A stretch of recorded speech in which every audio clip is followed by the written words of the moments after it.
মাদ্রাসাগুলিকে আর্থিক সাহায্য প্রদান বন্ধ করার পরামর্শ দিল জাতীয় শিশু অধিকার রক্ষা কমিশন। শুধু তাই নয়, ইতিমধ্যে এ নিয়ে বিভিন্ন রাজ্যের মুখ্য সচিব এবং কেন্দ্রশাসিত অঞ্চলের প্রশাসনকে চিঠিও দিয়েছে জাতীয় শিশু অধিকার রক্ষা কমিশন। সম্প্রতি মাদ্রাসা প্রতিষ্ঠান সম্পর্কিত একটি রিপোর্ট তৈরি করেছে জাতীয় শিশু অধিকার রক্ষা কমিশন। তাতে মাদ্রাসার ঐতিহাসিক ভূমিকা এবং শিশুদের শিক্ষার অধিকারে তার প্রভাব নিয়ে তথ্য দিয়েছে জাতীয় শিশু অধিকার রক্ষা কমিশন।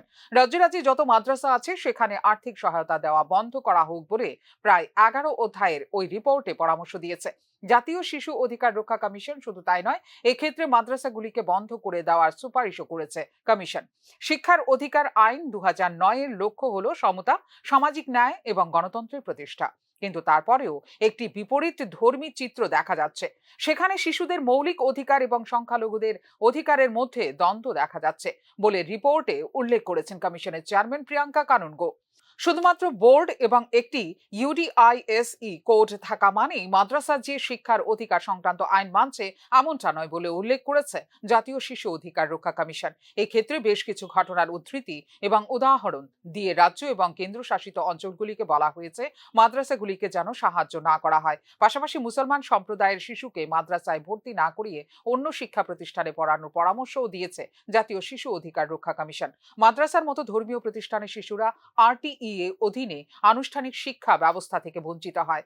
এই প্রতিষ্ঠানগুলি শিশুদের মান সম্পন্ন শিক্ষার সমান অ্যাক্সেস অস্বীকার করে, বঞ্চনা এবং বৈষম্যের একটি নতুন স্তর তৈরি করে বলে রাজ্যগুলিকে পাঠানো চিঠিতে উল্লেখ করেছে জাতীয় শিশু অধিকার রক্ষা কমিশন।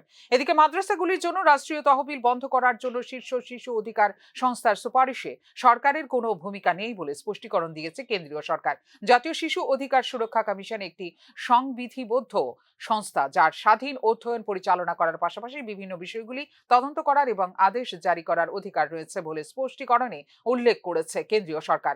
কমিশন বলেছে, মাদ্রাসাগুলিকে সরকারি সহায়তা বন্ধ করা উচিত। কমিশনের এই সিদ্ধান্তে কেন্দ্রের কোনো ভূমিকা নেই, কারণ জাতীয় শিশু অধিকার সুরক্ষা কমিশন একটি সম্পূর্ণ স্বাধীন প্রতিষ্ঠান বলে স্পষ্টীকরণে উল্লেখ করেছেন কেন্দ্রীয় মন্ত্রী জর্জ কুরিয়ান। এ ব্যাপারে বিচারিক প্রতিকারই একমাত্র পথ বলেও উল্লেখ করেছেন কেন্দ্রীয় মন্ত্রী George Kurian. Bureau report, news now.